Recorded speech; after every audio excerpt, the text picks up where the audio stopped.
Olá, queridos irmãos, tudo bem? Vamos começar mais um vídeo sobre o livro Pecados Intocáveis. E hoje nós vamos falar sobre algumas facetas de um pecado em específico que é mundanismo. Ora, todo mundo sabe que mundanismo, principalmente dentro do nosso contexto cristão, existe uma conotação negativa. Porém, mundanismo significa várias coisas para diferentes pessoas.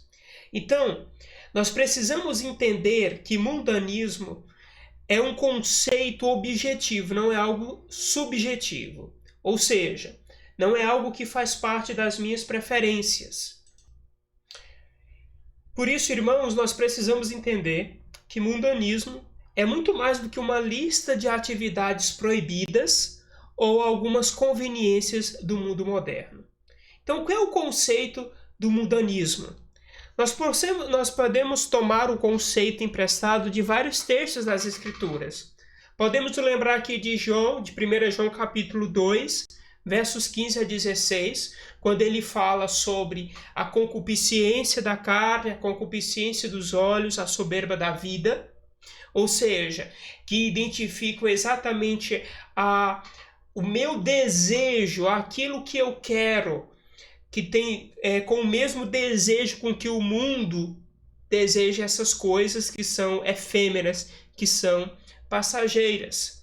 Da mesma maneira, nós podemos utilizar também o texto de 1 Coríntios capítulo 7, verso 31, que numa versão mais moderna diz: os que usam as coisas do mundo como se não as usassem, porque a forma presente deste mundo está passando. Ou seja, a advertência que é que, embora nós possamos usar legalmente as coisas do mundo, nós devemos tomar um cuidado, ter cautela, para que as coisas do mundo não tenham uma relevância, uma importância muito grande para nós.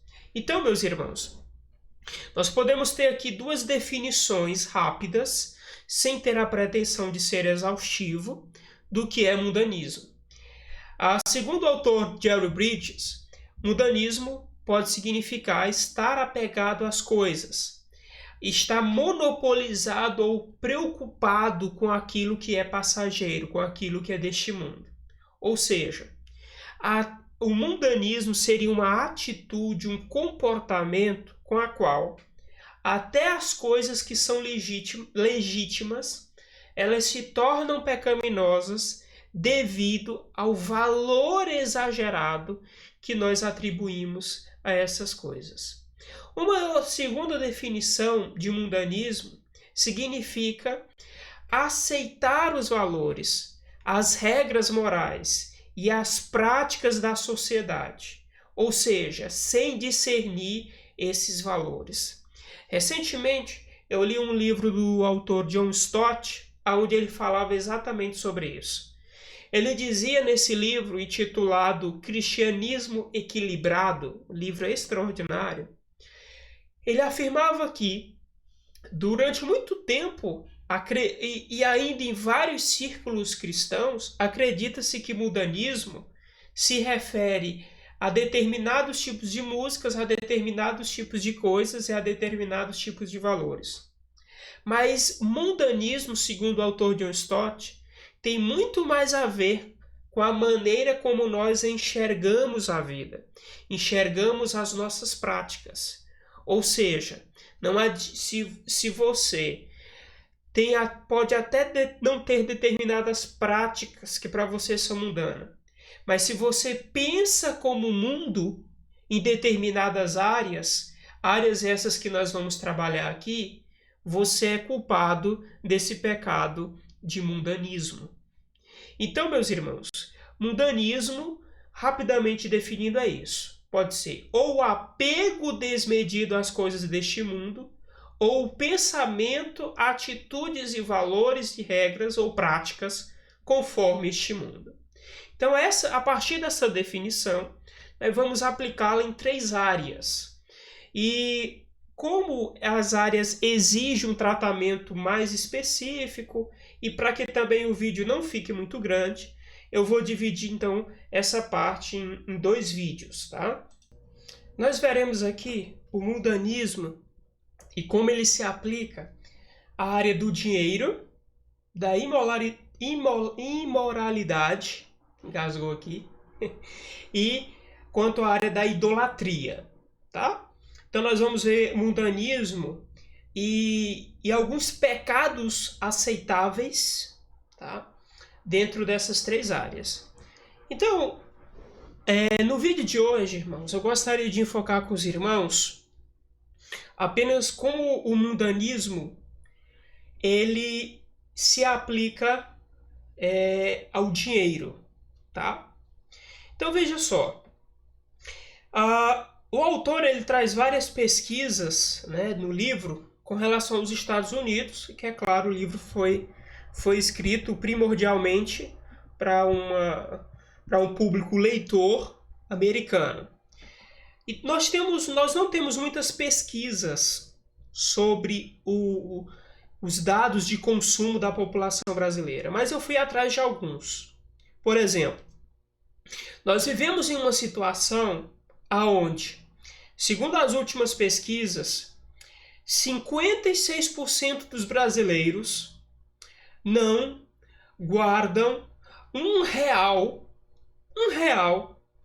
do que recebem. Ou seja, 56% dos brasileiros não tem absolutamente nada guardado para uma emergência.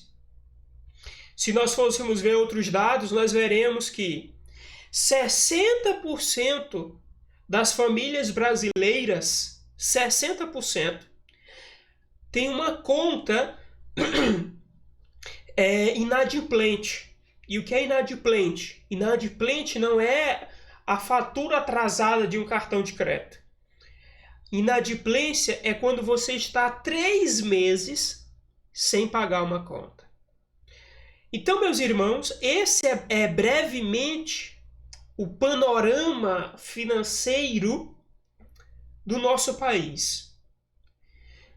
Agora eu pergunto para vocês, esse panorama é diferente dentro da igreja? Dentro da igreja nós temos famílias poupadoras ou nós temos famílias que estão em situação exatamente igual às demais famílias da nossa nação? Dívidas com cartão de crédito, famílias que ficam o tempo todo pagando com talão de água, de luz atrasados. Existem famílias que têm o costume de, quando chega o terceiro talão, aí é que a família vai pagar o talão de 3 meses atrás. Então ele sempre fica ali com mais ou menos 2, 3 talões para pagar. Por que existe isso? Então nós vemos, irmãos, que a situação financeira das famílias da maioria das nossas congregações é uma situação financeira caótica. Mas veja, quando nós olhamos para dentro de nossas igrejas, nós não vemos famílias, ou tantas famílias assim, passando fome e na linha da pobreza e da miséria. Nós não vemos isso.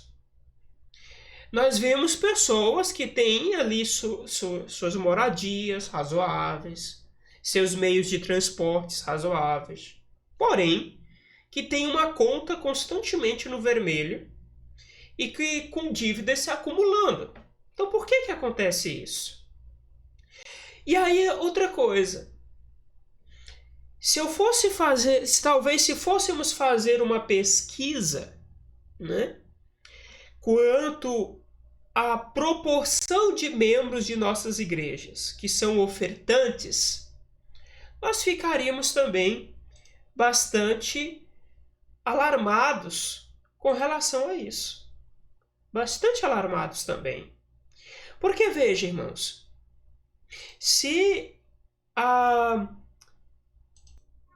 Então, irmãos, existe uma situação um pouco contraditória no que diz respeito a isso. Veja, quando nós olhamos para dentro das nossas igrejas, nós não vemos tantas pessoas assim contribuindo. A proporção é muito pequena. Veja o seguinte, eu também pesquisei algumas coisas sobre isso e eu encontrei poucas coisas.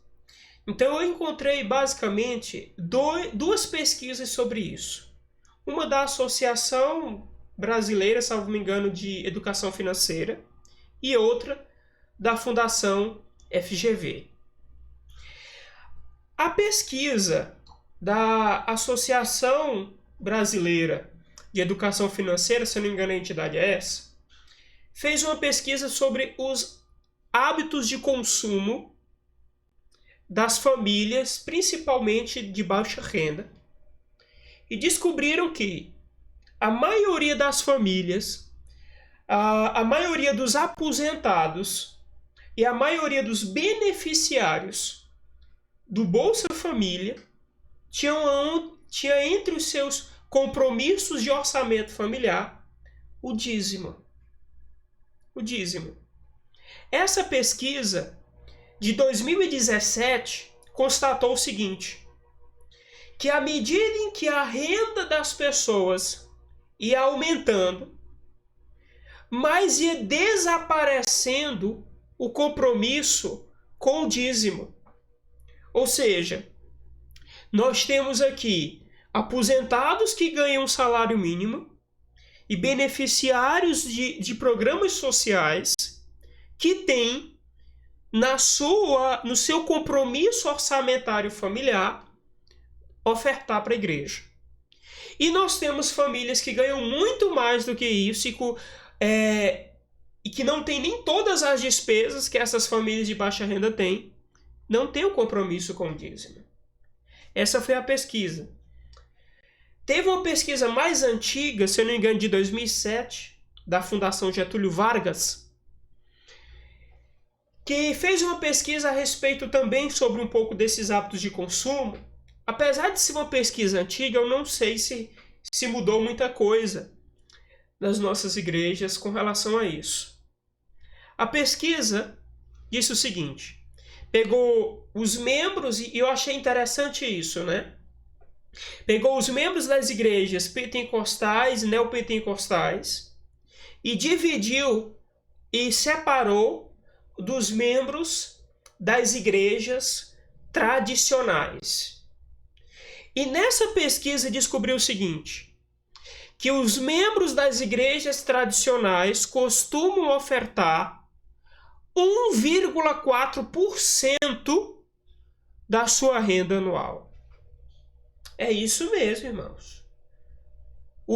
Enquanto os membros das igrejas mais neopentecostais e coisas do tipo costumam ofertar mais do que o dobro disso. Então, o que está acontecendo? O que está acontecendo o que é que nós temos feito com o nosso dinheiro?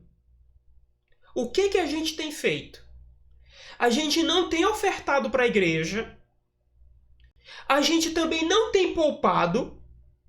Não tem poupado.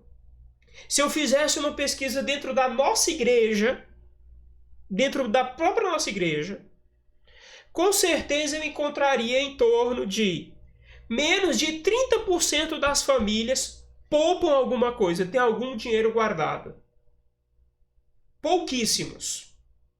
Então, para onde é que está indo o nosso dinheiro?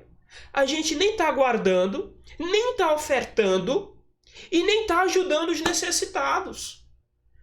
Então, o que é que a gente tem gasto o dinheiro? A gente tem gasto o nosso dinheiro com as coisas frívolas desta vida. Nós temos gasto o nosso dinheiro com reformas e compras de casas que são verdadeiros palácios com as quais a gente vai apenas dormir. Nós temos gasto o nosso dinheiro com carros de luxo, com roupas de marcas, com férias rebuscadas, com produtos eletrônicos caros. E isso é mundanismo. Por quê? Porque está dizendo que nós não estamos valorizando a igreja, não estamos valorizando o nosso próximo e nem estamos valorizando os nossos filhos, porque quando nós não poupamos, preste bem atenção.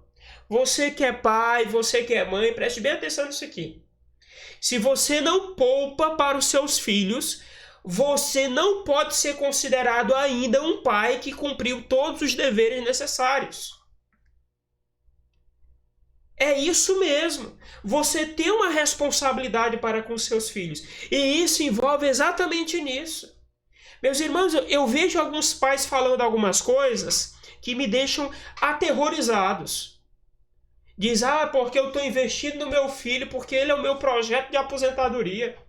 Pare com isso. Se você já falou isso, se arrepende, nunca mais fale. Ou se você não falou, mas vive pensando nisso, se arrependa. O meu filho não é o meu projeto de aposentadoria. Esqueça isso. Pense como um crente, deixe de pensar como um mundano.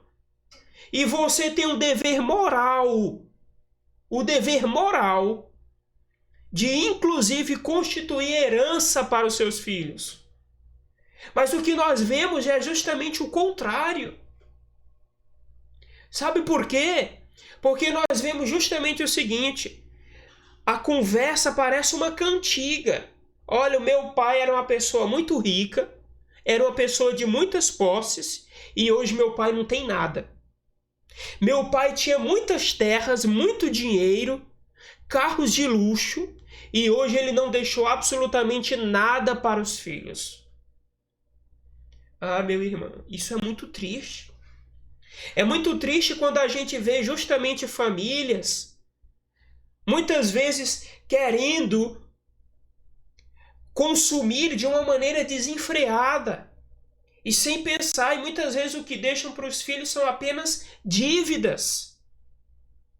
Então, por isso que eu estou dedicando um vídeo a apenas isso, porque eu acho que esse é um ponto em que a igreja precisa acordar. Se tem uma maneira aonde a maioria dos crentes não agem como crentes, é no que diz respeito ao uso do seu dinheiro. A maioria dos crentes pensa o dinheiro e gasta o dinheiro como o mundo gasta, nas coisas que o mundo gasta e irresponsavelmente como o mundo gasta. A família ela não está preparada, a maioria das famílias, inclusive das famílias cristãs, não estão preparadas para momentos difíceis, para as adversidades. Por quê? Porque o dinheiro delas está estocado nas coisas do mundo. Está estocado em casas caras, em carros caros, em roupas caras, em produtos eletrônicos caros. E quando ela precisa de algum dinheiro, ela não tem nada. Então, se a gente for olhar, meus irmãos, isso é uma situação em que a gente tem que ver com seriedade. Com seriedade. A maioria dos membros de nossas igrejas, meus irmãos, existem membros em nossas igrejas que sai ano e entra ano e o membro não dá R$1 para a igreja. Veja só, eu não vou nem entrar aqui na sua visão sobre o dízimo. Se você acredita que existe dízimo no Novo Testamento ou não, eu não vou entrar aqui na questão se o dízimo deve ser do bruto ou do líquido. Eu não vou entrar aqui na questão que o dízimo tem que ser 10%, 5%, 2% ou não. Eu não vou entrar nessa questão. Mas existe um ponto comum, aonde até hoje eu não vi nenhuma pessoa falando, não vi ninguém falando que não se deve dar nada para a igreja. Você conhece algum teólogo, algum pregador que diz isso? Eu tenho certeza que você não conhece. Existe um princípio muito claro, que independente do seu conhecimento, do seu entendimento sobre o dízimo, é muito claro.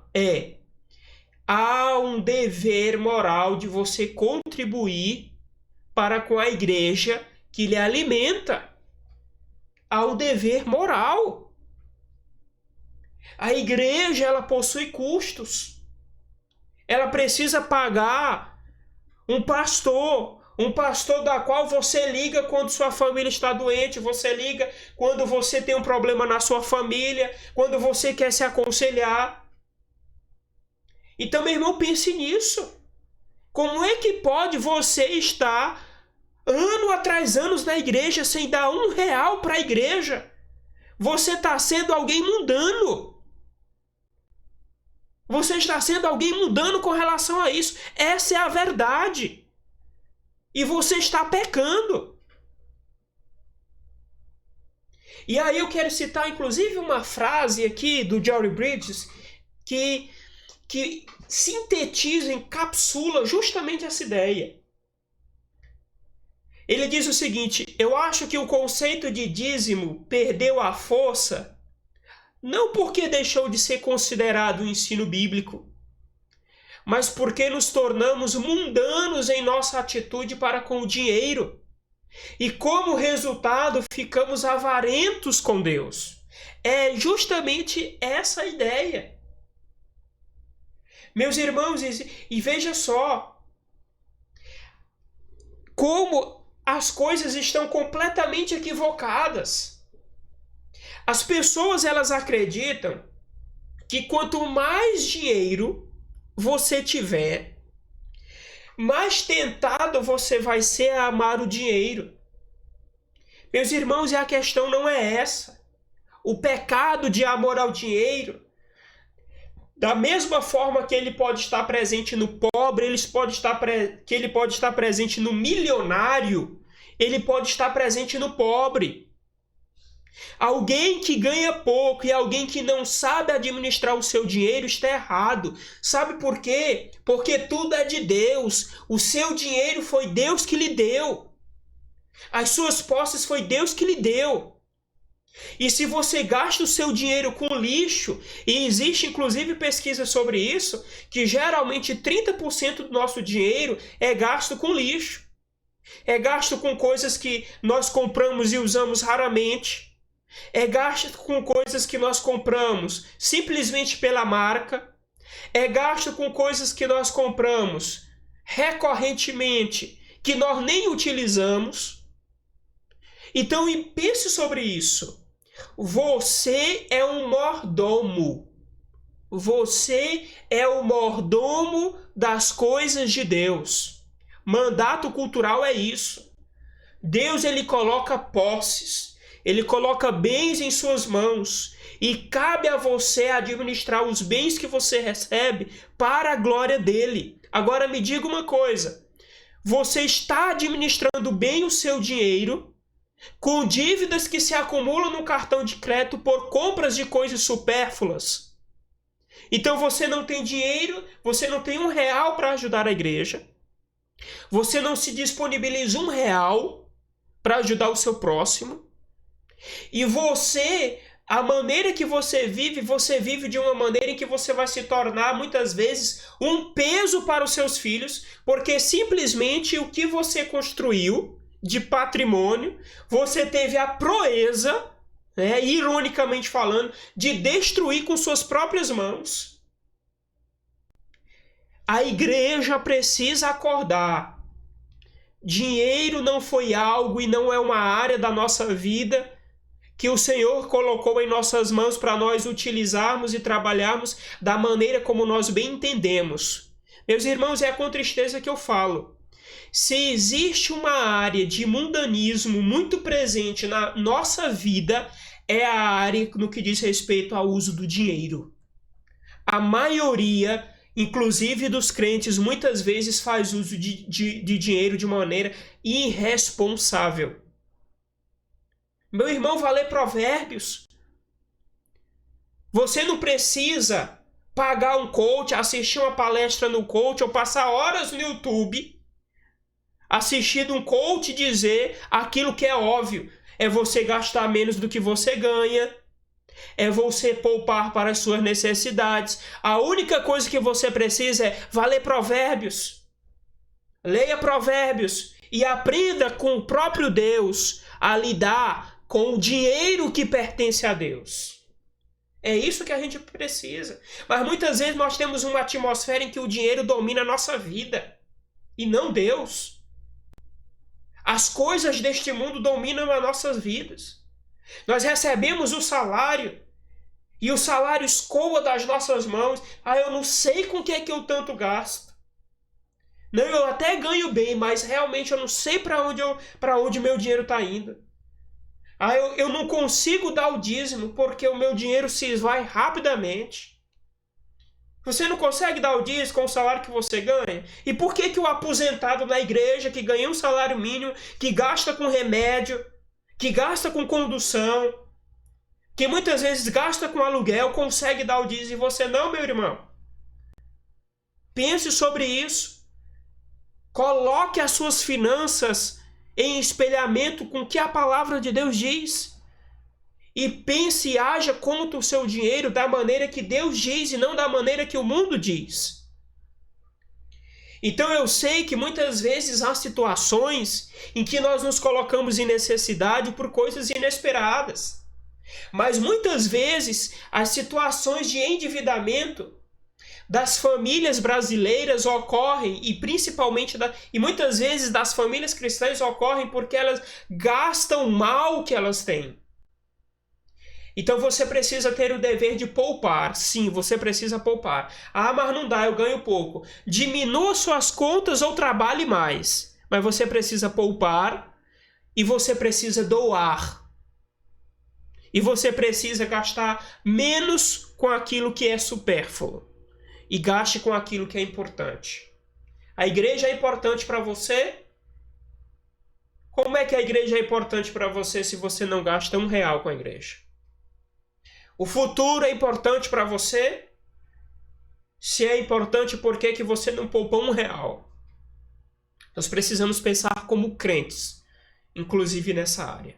Que o Senhor nos abençoe, e que o Senhor nos dirija, e que o Senhor governe a sua igreja, de modo a que nós sejamos mais bíblicos, inclusive nessa área. Que o Senhor nos abençoe.